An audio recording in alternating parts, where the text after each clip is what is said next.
general assessment of the game, what you liked, what you didn't like. I like the win.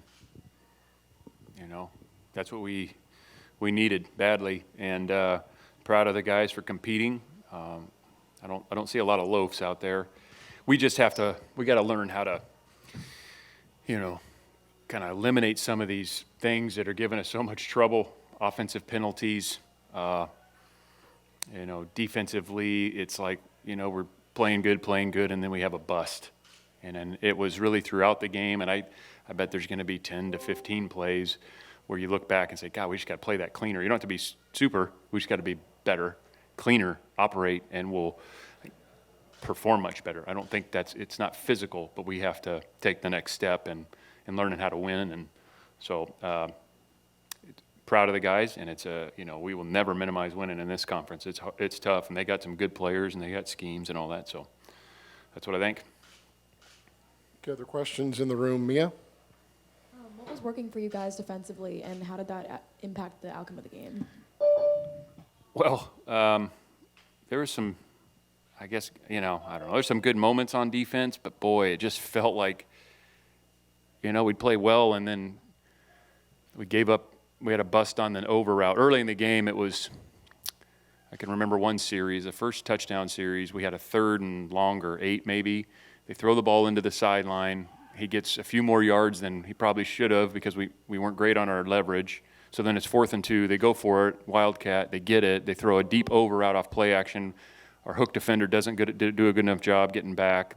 Then we get down on the low red and stop them, and then we get a PI. I mean, it felt like that most of the day on defense. Later in the game, we have him on, I think it was a 3rd down and long, and we pressure him. We're getting to the quarterback. He's scrambling, and we had a young guy in there who busted, and we didn't cover the running back. And it's like, well, they dump it off, and he could have underhanded it to him, and those are the type of things we have to eliminate. And on that play, though, Craig Woodson never quit, and he ran down and chased him, and we forced a field goal because we stopped him.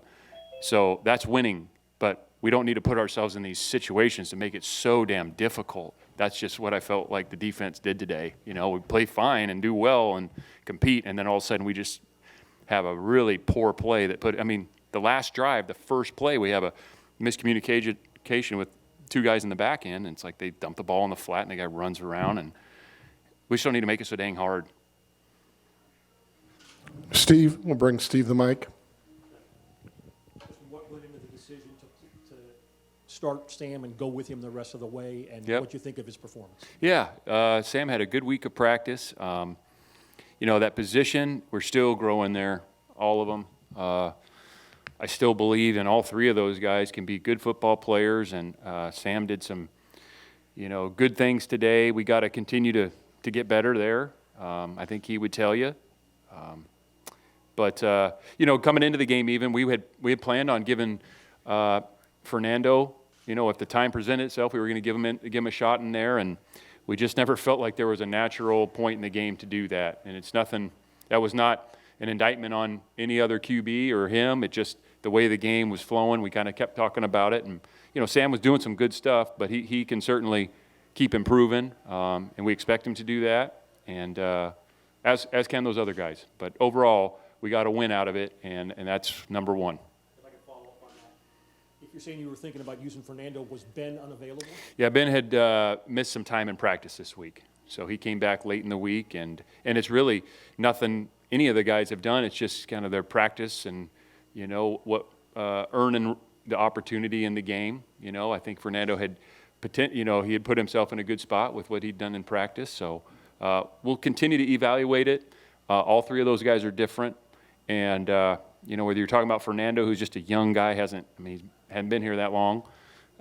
Sam is still a very young quarterback. I know people think, he's played so much quarterback, but if you count back to high school and his days at TCU, he hasn't played a whole lot of quarterback. So he's continuing to grow. And Ben, same thing. And they're all a little different.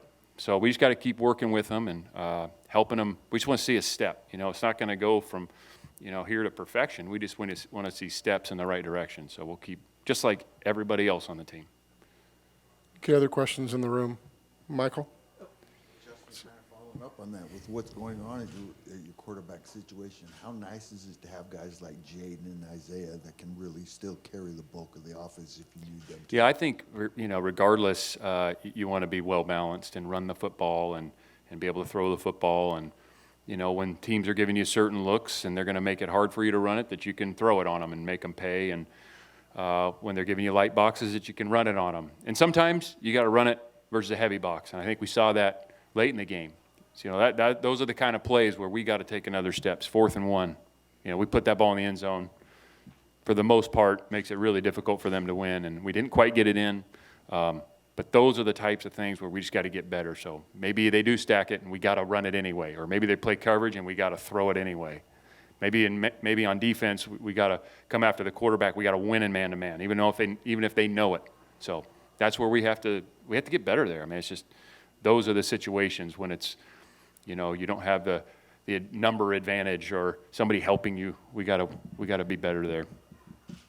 Justin, can you tell us what you saw on the touchdown where you asked for the review that led to the penalty on them? Yeah, math.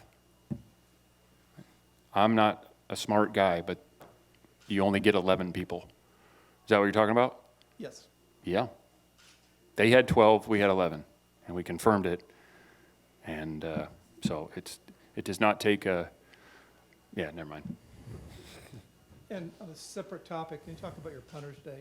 He had a pretty great game. You could argue, I don't even know if it's an argument. We'll see by watching the tape. He was the most valuable player for us today because I want to say 2 of those punts resulted in pins, stops, and touchdowns. I think there's one in the first half. We pinned him, got a stop, get the ball back, and I believe we scored a touchdown on that one. I think the same thing happened. Field goal, there you go. But points because of the punter. So it'd be interesting to look at, we look at the average starting field position. We always measure that, ours versus theirs in the game. And that's, it's a result of a lot of things, but special teams have a big part of that. So we'll see what the average starting field position was today on both sides. And the punter, I think, pinned them pretty dang good. Steve? Follow up on special teams. At your news conference on Tuesday, you said that Michael was still going to be doing kickoffs, and Yep. Mateen did kickoffs. He did.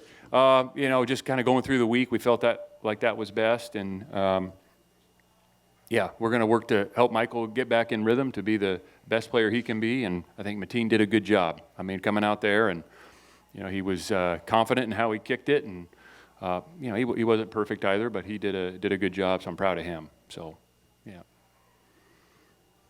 Mia, go ahead. Can you talk a little bit about the impact of momentum during this game, especially in relation to 4th down stops? Oh, man.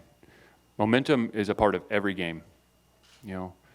Momentum and adversity are going to show up every game, some fashion. And we had a 4th down stop. They went, how many times? They went for it 5 times on 4th down. I think we knew going into the game they're going to be really aggressive. They went for it on 4th and 3 or 4 in the 3rd quarter on their own, where was it? 31. I think that says a lot, okay? And we got to stop. And I think the way we need to approach that is, like, if somebody's going to be that aggressive, and it's good for them. They had a plan coming in, but we got to get a stop. We have to stop them on 4th and 4 on their own 31. And then we got to put the ball in the end zone so there's a consequence for doing that. That's kind of how we look at it. Like, you're going to go for it that many times. Like, there needs to be a consequence. If we stop them on 4th down, which we got some stops, we got to, in turn, put the ball in the end zone. That's momentum. Capitalize on those moments. So when you carry momentum and then you confront adversity. And we had adversity today, too. Another example of momentum, we had scored it, and then we kicked the ball off, and we have a free runner. The guy aborted the return. And we had 2 free guys, and we didn't get them down. All of a sudden, they get the ball in plus territory, run a deep over, run a wheel, they score. It's like, oh, man. We had an opportunity right there to carry momentum after the score, kick the ball off, get a stop, 3 and out, get the ball back. Like, that's what I'm talking about. We got to take the next step in those moments because that's where those games change drastically. Coach Doug Parrish here with Football Organically. First of all, congratulations on the win. How does this win impact your team's overall goals and aspirations for the season? Well, our goal is we got to play better next week. And of course, we have long-term goals, and we talk about that in terms of the conference play and records and bowl games. But what we got to do is we got to be better on Monday. And we need to clean up the kickoff. And what are we going to do on 4th and 1? And how are we going to communicate that cloud technique better? Like those are the things, because eliminating those things, and now you give yourself a lot better chance to win, and winning is the ultimate goal, and you win as many times you possibly can. And what we need to do, like, how do we play closer to our ceiling? Because nobody's going to be perfect. There's no team that's going to be perfect, but man, we got to play closer to our ceiling and kind of eliminate some of these things where we've made it more difficult on ourselves than we need to. Okay, others in the room? Maria? Can you talk a little bit more about Caleb Ilamzor and kind of his performance today? I think he got something like 12 tackles in the first half and just his development. Yeah, he's a talented athlete, first of all. He's fast, strong, explosive. He really is into football.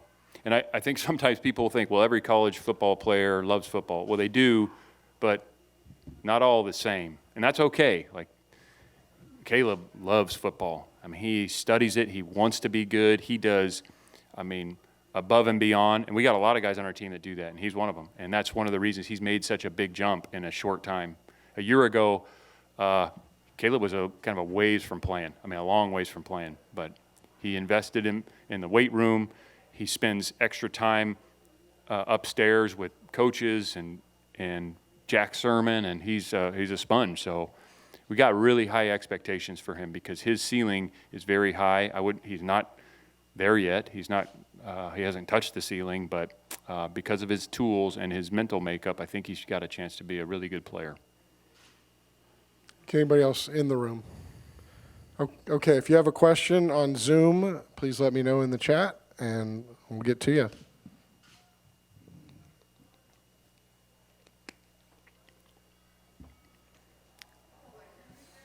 Okay, looks like nobody on Zoom has a question, so good to go. Thank you.